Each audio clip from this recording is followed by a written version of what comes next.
Picture this. It is somewhere around 30,000 years ago. A small group of humans is camped at the edge of a forest in what will eventually become Central Europe, though nobody has named it that yet and the concept of Europe hasn't been invented. The fire is going. Someone is processing a carcass, a deer, brought back from a hunt earlier that afternoon. The smell of blood and fat and cooked meat is spreading outward into the dark tree line in every direction. And at the edge of the firelight, visible only as pairs of reflective eyes catching the flame, a pack of wolves is watching. This is the scenario that popular imagination fills in one of two ways. Either the wolves attack because they're wolves, because it's prehistory, because surely that's what happened. Or they're already proto-dogs, already friendly, already in the process of becoming the golden retrievers of the future. Both versions are wrong. Both versions miss what was actually one of the most complex, most consequential, and most poorly understood interspecies relationships in the history of life on Earth. Because those wolves at the edge of the firelight are not attacking, they are almost certainly not going to attack. And the reasons why, the deep biological, behavioral, and ecological reasons why wild wolves, even in the deep prehistoric past when humans were far more vulnerable than they are today, almost never attacked healthy adult humans, reveals something extraordinary about both species. Something that explains not just an absence of predation, but the eventual emergence of the most successful interspecies partnership in the history of complex life. So what was actually going on? Why didn't the wolves attack? Start with the basic predation calculus, because understanding wolf decision-making begins with understanding that wolves are not indiscriminate predators. They are extraordinarily selective ones. And that selectivity is the product of a ruthless evolutionary optimization process that has nothing to do with sentiment and everything to do with survival arithmetic. Wolves kill to eat, and killing carries costs. Every predatory encounter involves risk of injury, a kick from a prey animal, a horn or antler connecting with a wolf's body, a bite from a defending prey in its final moments. In the wild, an injury that reduces a wolf's mobility, strength, or sensory capacity is a death sentence on a delayed schedule. A wolf that can't hunt efficiently starves. A wolf that starves loses the physical condition that makes hunting possible, which accelerates the starvation. The downward spiral from injury to death in wild wolf populations is well documented and relatively rapid. Consequently, wolves are not brave in any casual sense when it comes to prey selection. They are profoundly, persistently risk-averse, targeting prey that offers the highest caloric return for the lowest injury risk. This means young animals, old animals, sick animals, isolated animals, animals showing behavioral signs of impairment. It does not, in any normal ecological context, mean healthy adult prey animals that are demonstrably capable of fighting back and demonstrably embedded in a social group that will collectively defend them. Now apply that calculus to ancient humans. A healthy adult human in Paleolithic conditions is a moderately large, fully bipedal animal with functional hands that can grip, throw, and wield objects. It is embedded in a social group that has demonstrated, across millions of years of shared ecological history with wolves, a consistent and effective willingness to respond to predator threats with coordinated aggression. It carries fire, it carries weapons, it throws things with accuracy and force that no other large prey animal can replicate. From a wolf's risk assessment perspective, a healthy adult human in a social group is one of the least attractive predatory targets available in any environment that both species shared. The injury probability is high, the caloric return is modest relative to large ungulate prey, and the group response turns a single target encounter into a multi-attacker scenario with projectile capability. The predation math doesn't work. Wolves are too intelligent and too survival-focused to attempt it routinely.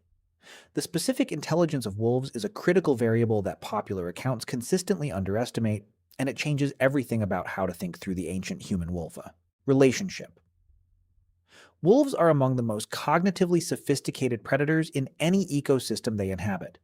They maintain complex social hierarchies within packs, requiring continuous social intelligence about relative status, alliance relationships, and individual behavioral tendencies. They coordinate cooperative hunts that require the kind of role differentiation and responsive adjustment to other pack members' behavior that implies something substantially beyond simple instinct following. They learn from experience in ways that persist and generalize. A wolf that has a bad encounter with a particular type of prey or a particular type of human behavior updates its behavioral repertoire accordingly. Critically, they are extraordinarily good at reading behavioral cues from other animals, including humans. The capacity to read human social and emotional signals, which has become so elaborated in domestic dogs that it's one of the most studied phenomena in comparative cognition, didn't appear from nowhere when wolves began the domestication process. The substrate was there. Wild wolves read body language, attention direction, movement patterns, and arousal states from their prey and from other wolves, with a sophistication that translates readily to reading humans as well. What wild wolves reading ancient human groups would have observed: social coordination, active threat monitoring, rapid response to predator presence, weapon use, fire maintenance, and consistent willingness to escalate rather than flee when confronted. These are behavioral signals that register in any predator's threat assessment as "do not attempt." Not because wolves are consciously reasoning through the encounter, but because the behavioral signatures that deter predatory attempts are deeply encoded in wolf decision-making systems, and ancient human groups produced those signatures consistently and convincingly. The ecological context of the ancient human-wolf relationship is something that needs unpacking, because it was not the straightforwardly adversarial relationship that the predator-prey frame implies. Wolves and ancient humans were, in the most precise ecological terminology, competitors, not predator and prey in any systematic sense. Both species were pursuing the same large ungulate prey across largely overlapping geographic ranges. Aurochs, bison, horses, deer, mammoths, these were the primary prey targets of both wolves and human hunting groups in the Pleistocene environments they shared.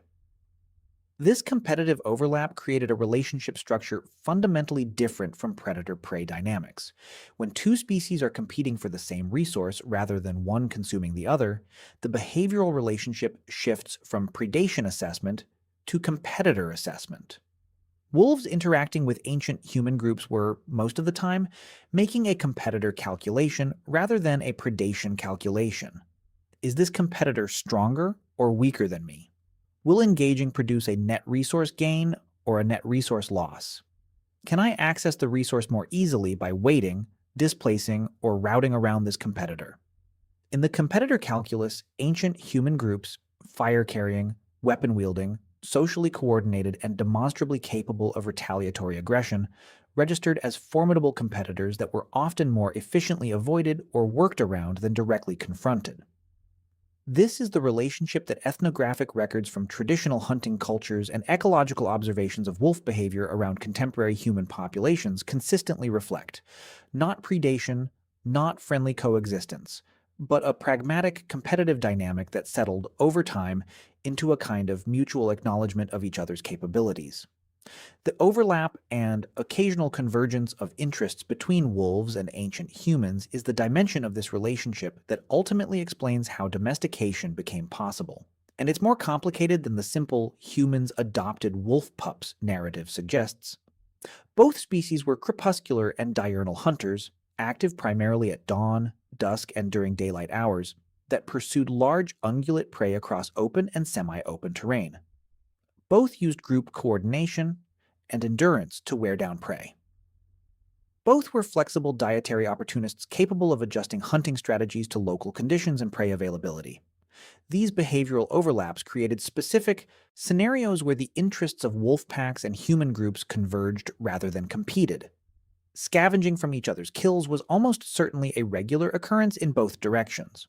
Wolf packs leaving a carcass after eating their fill were leaving meat that human groups could access. Human groups processing a large kill and moving on were leaving remains that wolf packs could exploit.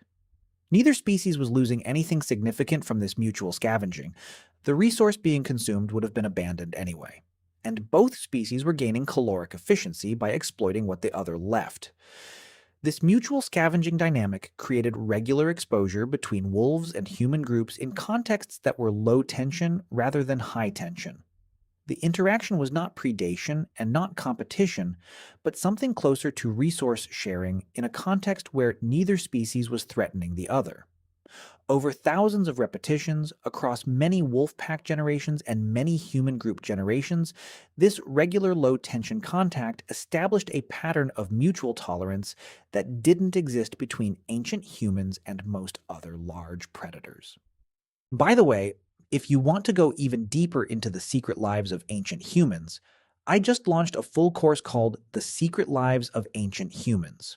10 modules, 3+ hours of content covering everything we never talk about on YouTube. What they feared, how they communicated, what hunted them, and much more. Plus an exclusive PDF guide included.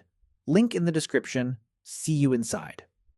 Rabies is the specific medical condition most responsible for the exceptions, the historical accounts of wolf attacks on humans that do exist and which require addressing honestly rather than dismissing.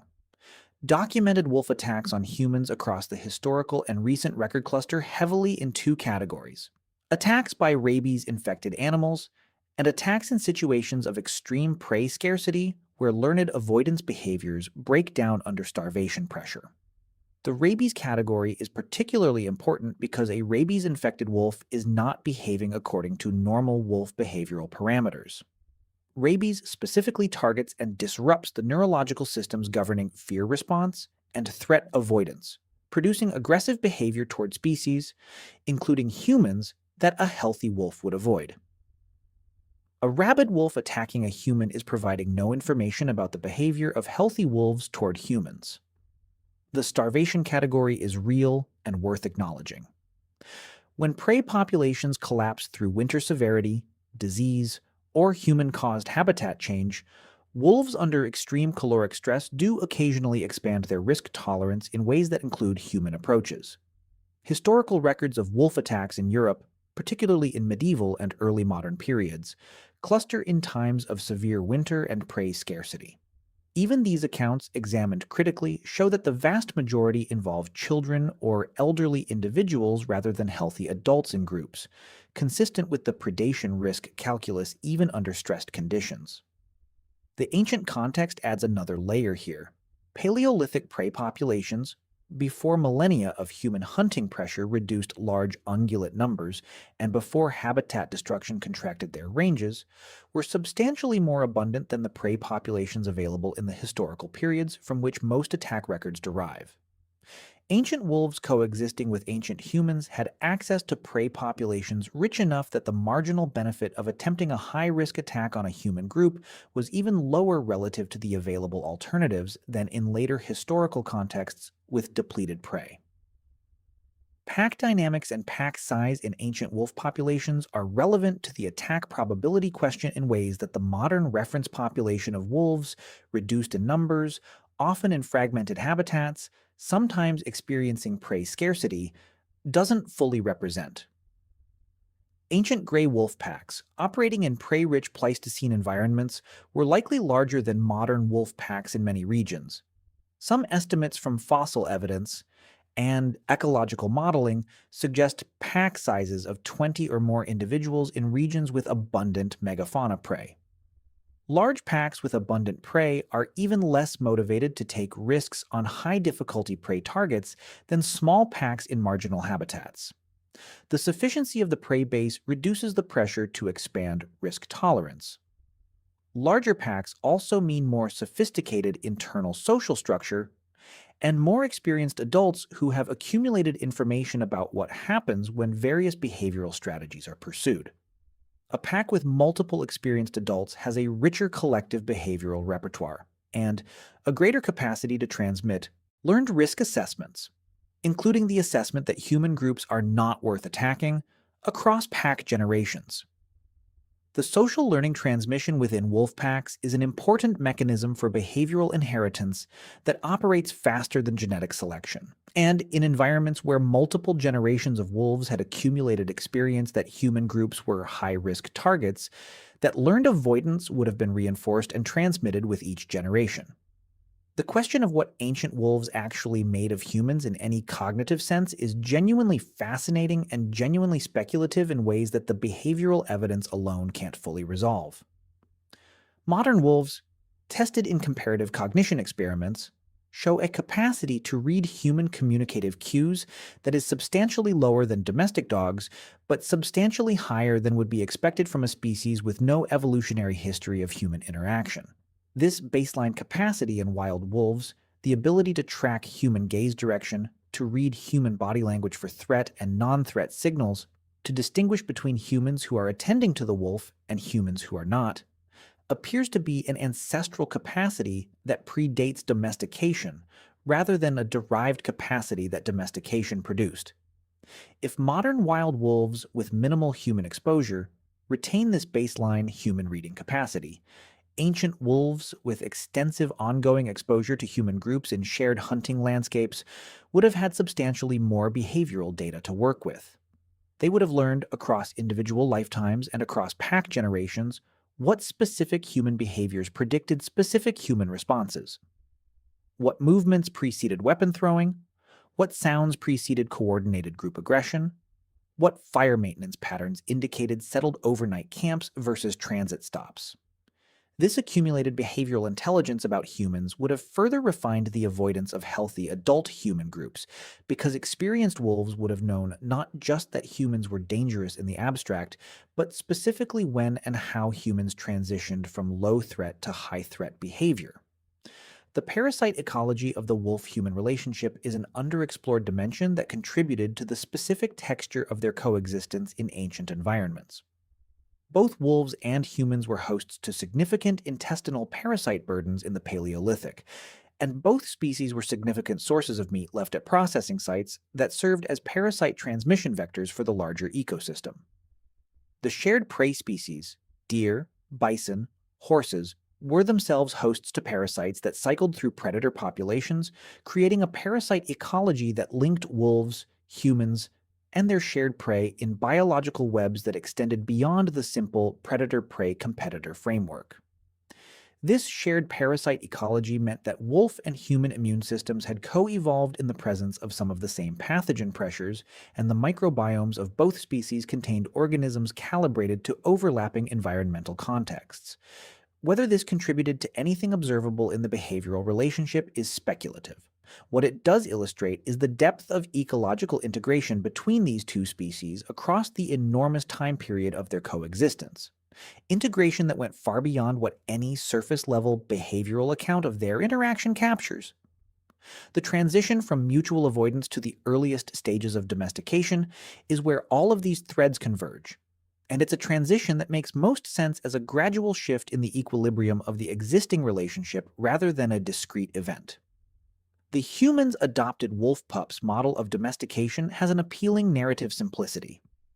A wolf pup is found, taken in, socialized, and the process begins. This probably happened. It is not, however, a sufficient explanation for domestication at a population level, because a single adopted wolf pup doesn't change anything unless it reproduced with other partly tamed wolves, and the offspring of that reproduction were themselves partly tamed, and so on through enough generations that a new behavioral phenotype stabilized. That process requires something more systematic than occasional pup adoption. The more compelling model involves the semi-commensalism that the mutual scavenging relationship would have established. Wolf individuals or small groups that were bolder in approaching human camps, not bold enough to trigger defensive responses, but bold enough to regularly exploit human refuse and carcass remains, would have had a dietary advantage over pack members that maintained more conservative avoidance distances. That dietary advantage, modest in any single instance but consistent across seasons and years, would have translated into slightly better body condition, slightly better reproductive success, and the gradual selection of bolder individuals within the population of wolves regularly interacting with human groups. This is not domestication. This is the pre-domestication selection gradient, the slow process by which the wolves most likely to eventually tolerate and then seek human proximity were gradually overrepresented in the subpopulation interacting with humans. Over sufficient generations, this produces a functionally distinct subpopulation that is measurably less reactive, more tolerant of human proximity, and more capable of reading and responding to human social cues. The wolves doing the selecting were not humans making deliberate breeding decisions. They were the ecological conditions created by human presence. The food availability near human camps, the reduced predator pressure in human-occupied zones, the specific social and behavioral requirements of successful camp edge scavenging. The genetic evidence from ancient wolf and early dog DNA has added extraordinary resolution to this picture in recent years, and it supports the gradual commensal model over the dramatic adoption model in important ways. Ancient DNA analysis of early dog remains, the oldest confirmed domestic dogs date to roughly 15,000 years ago, though some estimates push earlier, shows that the genetic divergence between dogs and wolves began substantially before the oldest physical remains appear, suggesting the behavioral and genetic separation process was underway significantly earlier than the archaeological record currently captures. This is consistent with the commensal selection gradient model, where the behavioral and genetic changes occur gradually over a long period before any clear physical or archaeological signature of domestication appears. The geographic origin of domestication remains actively debated. Multiple geographic regions show early dog remains within similar time windows, and the genetic evidence has been interpreted in support of both single origin and multiple origin models.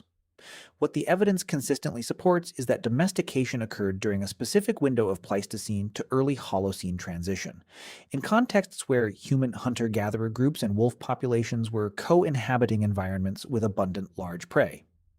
The specific environmental and ecological conditions of the late Pleistocene, the prey-rich landscapes, the regular interspecies contact around kill sites and camps, the long history of mutual behavioral learning, created the conditions under which the commensal relationship could transition toward domestication.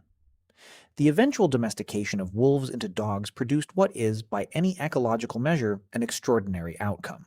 A species that has become the most numerically abundant large carnivore on Earth, distributed across every inhabited continent, integrated into human social and economic systems in ways that no other domesticated species parallels in depth or diversity of function. Dogs serve as hunters, herders, guards, search and rescue workers, medical detection animals, emotional support providers, and companions in ways that reflect the extraordinary cognitive and behavioral flexibility inherited from their wolf ancestors, combined with 10 to 15,000 years of selection for human-compatible social intelligence. The relationship that began with wolves at the edge of firelight, making a competitor assessment that concluded humans were more safely exploited than confronted, eventually produced a species whose primary ecological niche is integration with humans. This makes the question of why wolves didn't attack ancient humans considerably more interesting than a simple predation avoidance story. The non-attack wasn't just the absence of a bad outcome, it was the precondition for the emergence of one of the most consequential interspecies relationships in the history of life. A relationship that eventually produced animals that can detect human cancer, navigate avalanche debris to find survivors, and sit patiently with a child who is learning to read. All of that begins with a pack of Pleistocene wolves doing the survival math on a group of ancient humans gathered around a fire and concluding correctly that there were better options in the darkness beyond the tree line. The wolves didn't attack because wolves are not stupid. And it turns out that not attacking was, for their descendants, one of the best decisions in the history of the animal kingdom.